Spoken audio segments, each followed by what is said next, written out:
Hello everyone, welcome to another edition of the Foolish Fish Esoteric News with your weekly updates on the worlds of esoteric and occult book publishing and arts and events and paraphernalia. Thank you so much for joining me, and thank you once again to miskatonicbooks.com for sponsoring the show, for keeping the show alive. Thank you so much. Miskatonicbooks.com, if you don't know them yet, go and check them out. I, of course, leave links to everything that I talk about today in the description of the video, and the first link that you'll find there is directly to miskatonicbooks.com, where you'll be able to find all this amazing stuff, really cool books that have been published maybe in small batches by small independent publishers, and that are difficult to find, right? And so miskatonicbooks.com make sure that they have all of these books easily available directly through their website. Maybe these are books that have been published outside of the US. If you live in the US, then this really is the easiest way and the cheapest way with regards to shipping and so on. They are also doing some courses. You've got Jack Grail and T. Susan Chang's awesome God Song course happening over here. And I understand that Shea Billet is going to be having a left-hand path Luciferian course starting very soon, also on miskatonicbooks.com, so do go and check them out. They have got a 50% off sale right now, definitely worth visiting, on select Aeon Sophia and Atramentous press titles.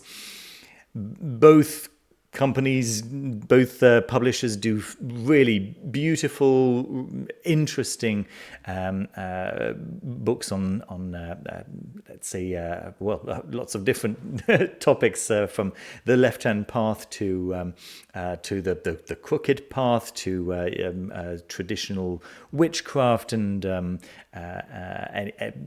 just generally fascinating stuff. And there are 8 books that I can see so far that are in this 50% off sale. Very cool stuff indeed. I think the Baron Citadel is almost sold out everywhere in the world, so if you were hoping to pick up a copy, this is definitely the right time and place to do it. Good. We've got news from Hadean Press, The Black Raven, which is a collaboration between two scholars that I have so much respect for. It's Alexander Cummins, Dr. Alexander Cummins, and Brian Johnson, who have come together to bring us The Black Raven. So this is a grimoire, let's see, a study in the folk necromancy of early modern Germany. It's a grimoire composed in German-speaking lands, sometime in the late 18th or early 19th century, appearing at first glance to be a typically eclectic assortment of conjurations and ritual directions. Upon closer analysis, this humble volume is revealed to comprise a cohesive toolkit for the treasure-hunting negromancer, presenting conjurational means for both petitioning devilish lords of earthly riches and laying the ghosts who haunted their troves, as well as planetary spirit work for best timing such endeavors. So for the treasure hunting magicians amongst us, this is definitely something to get into your libraries. Indeed, if the books they left behind are any indication, the recovery of hidden treasure was among the most ubiquitous pursuits of medieval and early modern magicians, given the widespread assumptions that such immured valuables were likely to be guarded by malevolent spirits.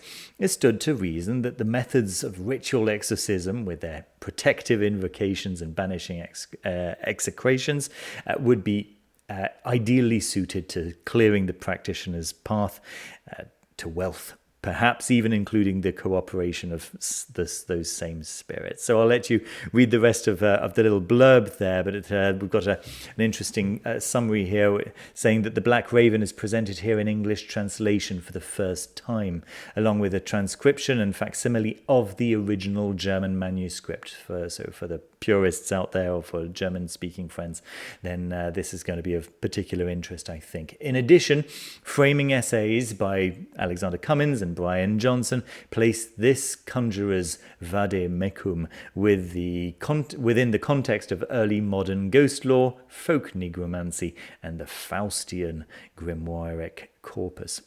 extremely exciting stuff. And I mean, as always, from Hadean Press, right? You can't really go wrong with any of the Hadean press releases. Fantastic stuff. News from Atramentous Press, and this is one that I'm also extremely excited about. Daniel Yates is releasing To Glimpse a Hollow Hill, a 17th century account of the unseen world. Now, when I first saw this, I thought, yeah, okay, pretty exciting, but then I read the description. In 1691, the Scottish minister Robert Kirk penned The Secret Commonwealth. Right, so this is a fascinating text, The Secret Commonwealth. Let's see. However, this seminal work remained unpublished for 120 years until Sir Walter Scott released an incomplete version, which subsequently shaped nearly every revisit to the text. Crucially, previous editions have been missing 2 significant sections of the original manuscript. Now, in To Glimpse a Hollow Hill, Yates presents this complete text of the Secret Commonwealth, offering unparalleled insights into its author and a comprehensive history of the manuscript's transmission through time. So, how exciting, right? How very, very exciting.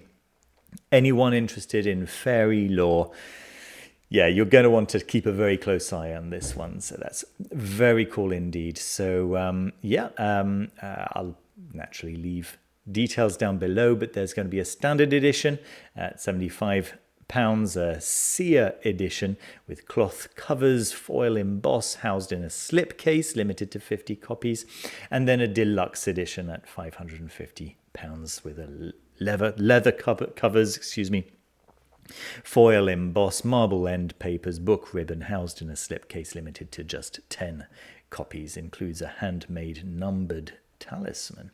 So yes, exciting stuff indeed. Links down below.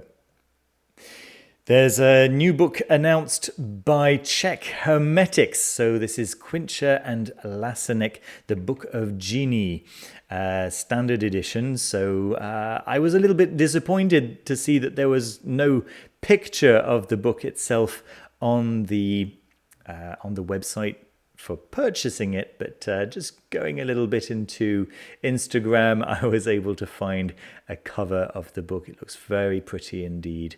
For those of you who don't know Czech Hermetics, this is a company who have focused quite tightly on Franz Bardon's work, and they've released some of Franz Bardon's work in new translations, new editions, very, very nice new editions. And this, I think, is the first English translation of this particular one. So this isn't Franz Bardon's book, but it is one of the books, from what I understand, that inspired Franz Bardon. Let's see, the book was one of the sources for the practice of magic evocation, written in the 1950s by Franz Bardon. So let's have a quick read here. The Book of Genii is a hermetic work containing a practical description of the competencies of the 72 genii of the Mercurian sphere, the practical sigils of the genii and opposite genii of Mercury, the genii and opposite genii of the zodiac, and a set of talismans of the Mercurian sphere. This image over here is quite a well-known one, and usually associated with the angels of the Shem HaMephorash, which are depicted all over here. And I think that anyone hearing the number 72 will not fail to recognize the parallels there with the Shem HaMephorash angels, and of course also the 72 spirits described in the Ars Goetia grimoire from the Lemegeton. And I'm very curious about how these genii of the Mercurian sphere and the opposite genii of the Mercurian sphere relate to those spirits that we know quite well by now. That's some good stuff, and you can click on those 3 pictures to get an idea of the contents. Let me just turn off my phone onto at least do not disturb. Let's move on, folks, to news from Watkins Books. So, as some of you may have seen, I had the great privilege of interviewing Lon Milo Duquette just earlier on this week, and I released the video yesterday evening, which will actually be the day before yesterday, for many of you watching. For those members watching, actually on Thursday, 27th of February, when I'm actually releasing this news video that you're watching right now, to members, to the Patreon members and so on. It'll be just last night. Yeah, and Lon was saying there's one book that I wish were more easily available, and it's Magick Without Tears by Aleister Crowley.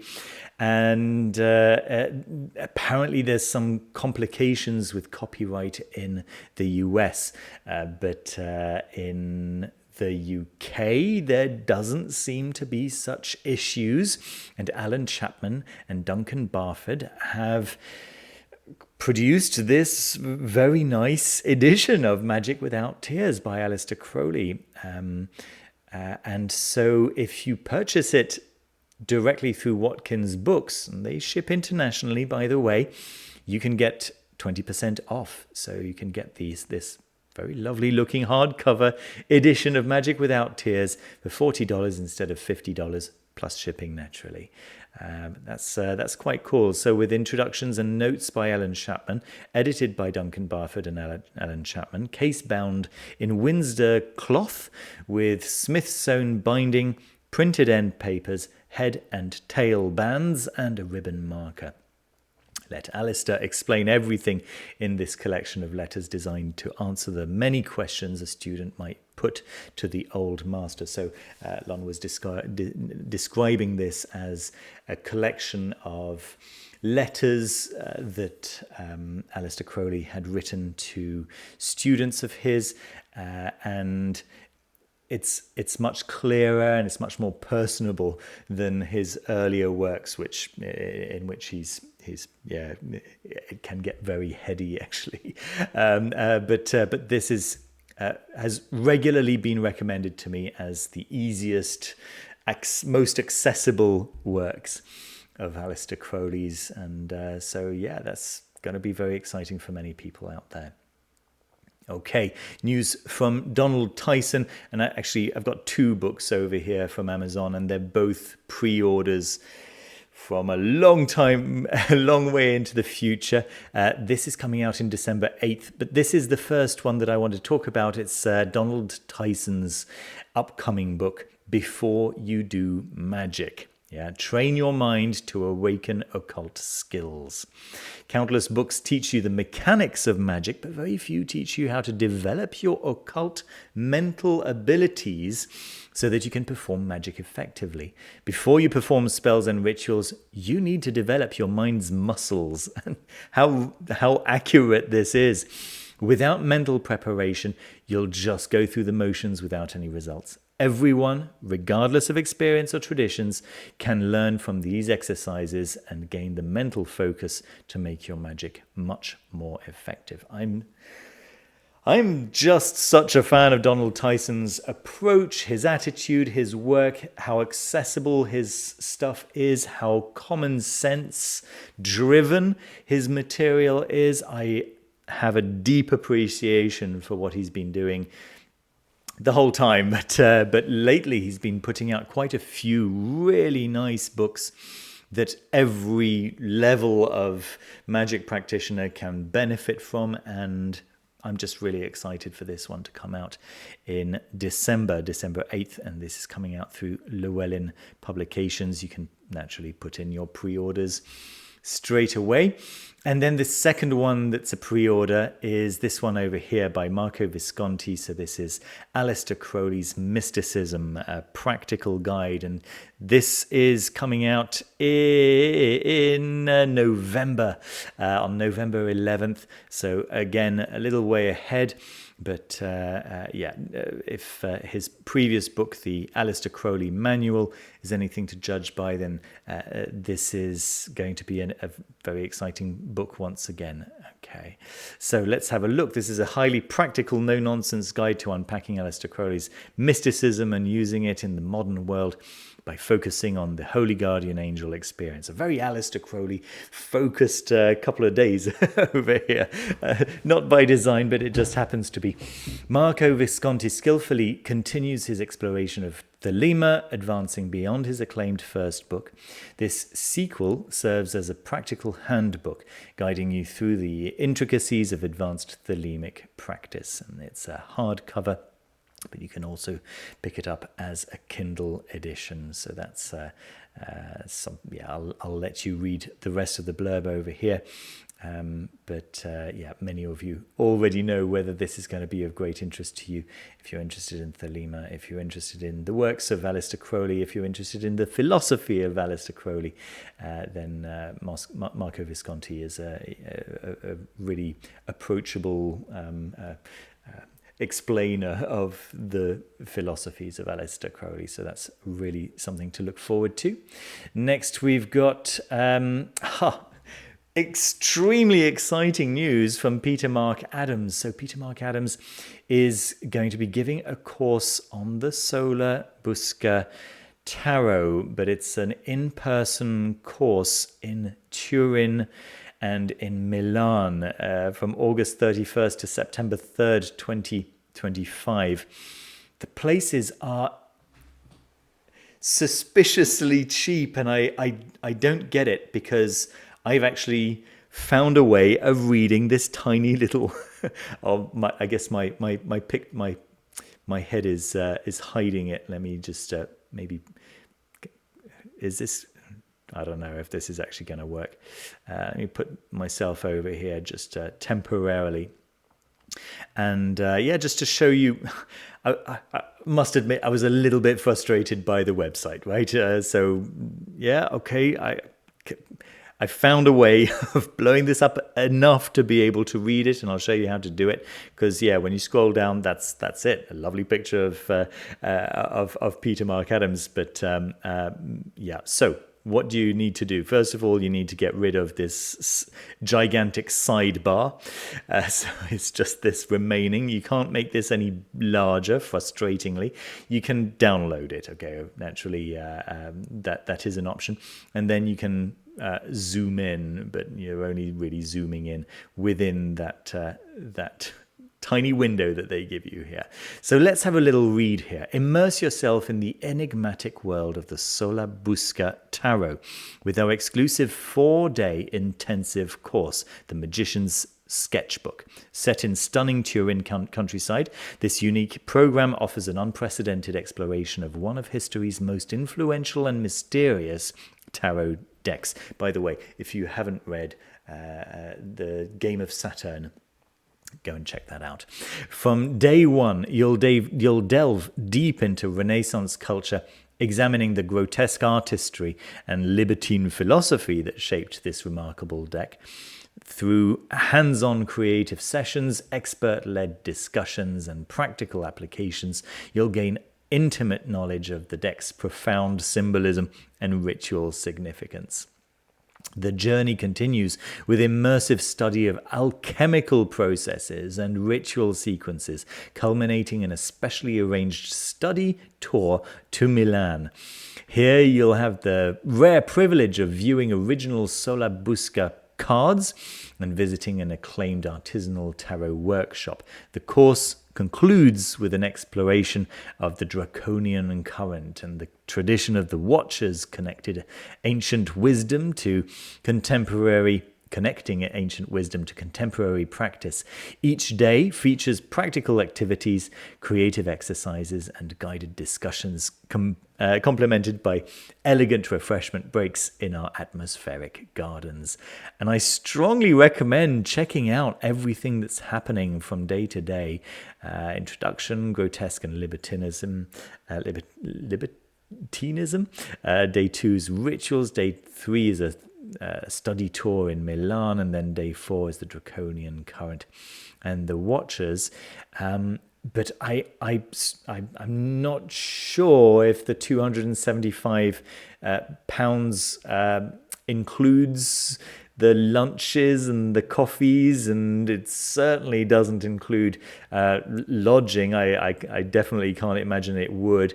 So yeah, you've got a form just to the left over here. If this sounds of interest to you, if you are interested in being around Turin or Milan around the time that this is happening, if you happen to live close by, goodness, how lucky, then just send an email and ask for the details that you're interested in. The early bird price is £275. That sounds like an absolutely amazing experience for those in a position to take advantage of it. Yeah, I think that's going to be fantastic. Good stuff. All right, news from Rebecca Sharp. So let's have a look. Sonnets of the Muse, working with ritual and poetry to activate creative potential. Ah, yes. So this is a workshop with Rebecca Sharp and Amanda Yates Garcia. So let's take a closer look over here. Sonnets are little songs. Become a sonneteer to your muses, creating devotional objects to energize, celebrate, honor, and invoke power. So this is a course directed at the muses, working with ritual and poetry to activate creative potential. That's the purpose of this course.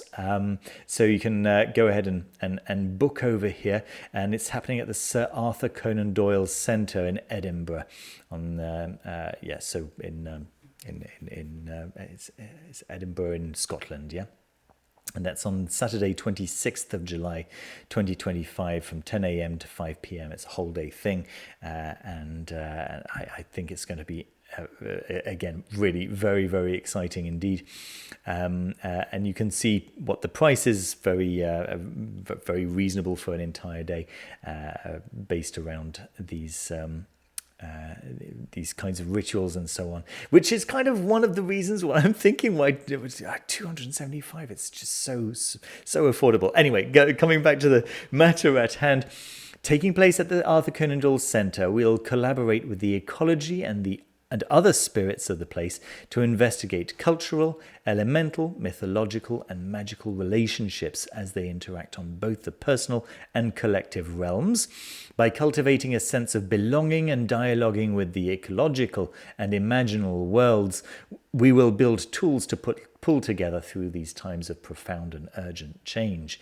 Join us to energetically declutter, access the voice or voices of inspiration, and create pathways for future work. In the Sonnets for the Muse workshop, you will practice this historical poetic form, no experience necessary, beginners are welcome, generate new strategies for these enduring vessels of the imagination, collaborate, heal, and celebrate the past that still lives inside of us, using it to seed vibrant Venusian futures, dispel creative blocks, reclaim joy in our practice, dissolve barriers, and access our full voice.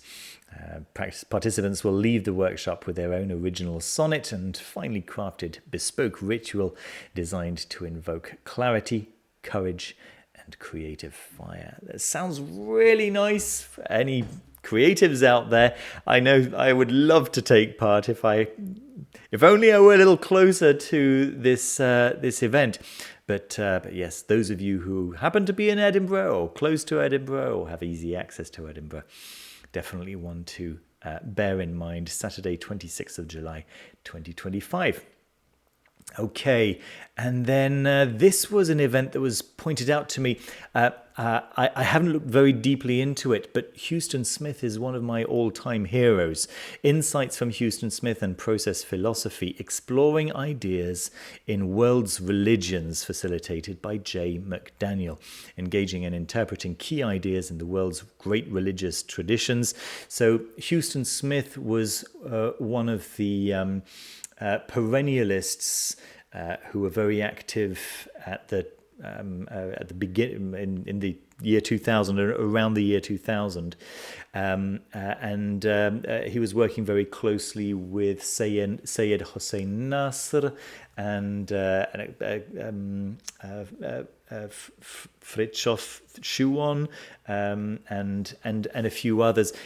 Houston Smith's own the place that his root, his core was from a place of Christianity, so that really resonated for me, right? So he was looking at Christianity from a very generalist perspective, being much less interested in the details of Christianity and of the I mean, you might say tradition, but yeah, the terms start getting confused at this point. But yes, I really strongly appreciated a couple of his books, in particular one called Lost Truth or Hidden Truth or Forgotten Truth or something along those lines. Very small book, but very, very wonderful. Anyway, in this 8-week course, students will engage key ideas from the world's religious traditions and interpret them through the lens of Houston Smith's works and process philosophy, using individual thought, curiosity, creativity, and spiritual growth. This is actually online, so as opposed to the two previous courses that I was showing to you, this is happening between March the 5th and April the 23rd. Excuse me, this is happening online via Zoom. Let's see. In this course, co-sponsored by Process and Faith and the Interfaith Center, we'll put Smith's work in dialogue with process thought. Each week, we'll explore core concepts from a major world religion, guided by Smith's timeless insights. Using process philosophy as a framework, we will examine how these traditions offer unique and complementary perspectives on ultimate reality, human purpose, and ethical living. Together, we'll reflect on what these ideas mean for our own lives. I wonder if maybe some of you may not have seen a video of mine that I made about a year ago called A Problem with My Religion. Maybe one to go and check out if you're feeling a bit icky around the idea of perennialism, which would be understandable. I give my own thoughts on why perennialism is so core to my own philosophy, and how I feel about the way it's been abused by certain parties, and the way I approach it, and I know that Houston Smith has approached it, so I'm hoping that this may be in a similar vein to that. Okay, so yeah, good stuff indeed. Links down below, of course. Okay, lots of comments from people writing on Lon-Marie Duquette's sharing the interview, which is very, very kind. Shandi AZK has posted this new talisman, and folks, I am completely in love. Of course, these are all one-offs, but I wanted to draw your attention to his Facebook page. Many of you know that I'm not really on Facebook anymore. I've migrated to Blue Sky. But yes, I do still check out Facebook from time to time just to get news from everyone, right? But I'm not posting my own news there anymore. There we go. And yes, when I saw this, I thought, oh my goodness, it's so beautiful. So yeah, the way that you can purchase this is by reaching out directly to Shandi AZK directly through his DMs, right? So this new piece features a nice light green peridot and a darker green tourmaline, while the chain is adorned with some green tourmaline beads casted in silver from a natural piece of some kind of roots. This necklace celebrates the coming spring and the power of the verdant land connected to plants and vegetable powers. A very green witch necklace, don't you think? DM to claim. There we are. So if you like the look of that, go and check out his Facebook page. And then these very, very difficult to find oracle decks and tarots that aren't just AI trash. Well, this was one that caught my attention that doesn't seem to have any AI graphics. I don't want to call it art included. It's, as you can see, it's mostly collage of classical works, but I think they're really nice. It is an oracle deck. It's not a tarot, but I don't know. I really like the style. This kind of Victorian. It's a little bit psychedelic, and I don't know. I like collages of Victorian stuff. I just do. It works for me really, really nicely.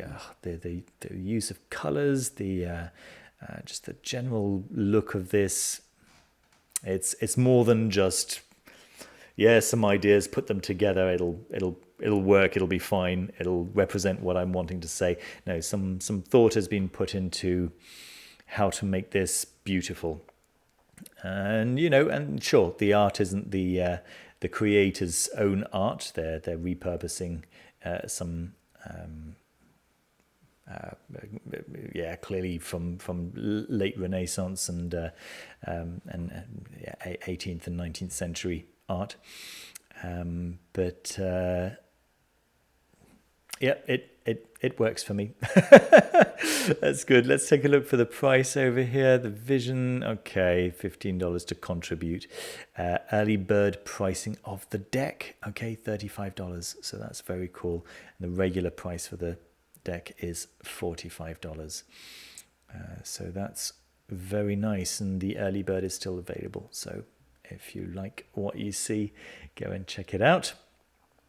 All right, and then finally my board game of the week is Fateforge, Chronicles of Kaan, and this is it's an RPG, a tabletop RPG role-playing game in a box, and it looks like it's going to be very easy to get to the table. The whole, not the whole, a big effort has been put into pointing out that this can be brought to the table in about 5 minutes, put away again in about 5 minutes, and very, very easy to save where you're up to, and plays in total, including the setup and the teardown, in about 1 hour, meaning that potentially you could have a couple of sessions, one after the other, or if 1 hour is exactly the amount of time that you happen to have, and that's very often the case for me in the evening. I've got about 1 hour, and I can either watch something on TV or maybe play a 1 hour game there. That could potentially be quite cool. And lots of people are saying that the experience of the game is really immersive, really involving. The artwork is extraordinary and, on a level that we're just not used to seeing nowadays anymore. I think this is very cool for anyone who likes the idea of a tabletop fantasy RPG. I think there is a little bit of an app that you can bring up on a tablet or on a phone that's involved to tell you, first of all, how to play, and then also that gives you a bit of the story, because obviously you're going to decide where you want to go, and if you want to go and visit this house over here, then you'll need to find out what actually happens over there. And I guess the app probably gives you the details of what to set up, or maybe the details of an encounter that happens there, and so on. It looks like the kind of experience that you might get with some much bigger games. But so, for example, I played Oathsworn with a few friends. The setup is like 1 hour to 2 hours, and then the game itself, you're sitting around the table for like 3 hours, and then tearing it down, making sure that you're saving everything in the right place. Again, you know, you're looking at an hour to an hour and a half.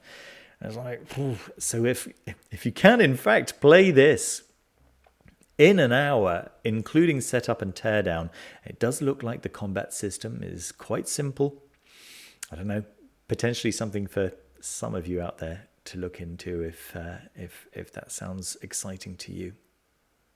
Good stuff. That's what I've got for you for this week, folks. Thank you so much for joining me once again. Don't forget to leave a thumbs up, to hit the like button, and subscribe if you haven't done so already. If you'd like to have a one-to-one conversation with me, I'm back home, folks. As you can tell, I'm back home. I'm available for meetings, for tarot readings, for consultations. I can help you out with your particular situation. Maybe something weird's happened to you and you're trying to get your head around it, and I can maybe give you some context on what has happened to you. This is something that people have been reaching out to me around. If potentially you've started on in your magical practice and you're wanting to go a little bit further, but you're not quite sure which path to take, then I can give you some recommendations based on your particular preferences and baggage and what's good for you and so on and so forth. So yeah, links on where to book a session with me, a 1 hour one-to-one conversation with me. It's all linked down below. What else? If you'd like to support the channel, of course, then the best way to do with that is directly through Patreon. And even if you join at the very lowest level, that already gives you access to the Foolish Fish Discord, where we discuss over 300 different magical topics and 300 different not categories, but channels within, I think it's something like 8 or 9 categories. So it's a lot of fun, a lot of people talking about stuff, the kind of stuff that we enjoy talking about on this channel. Right, there we go. That's it from me. Do take care of yourselves, do take care of each other, and I'll see you soon with another video. Bye-bye.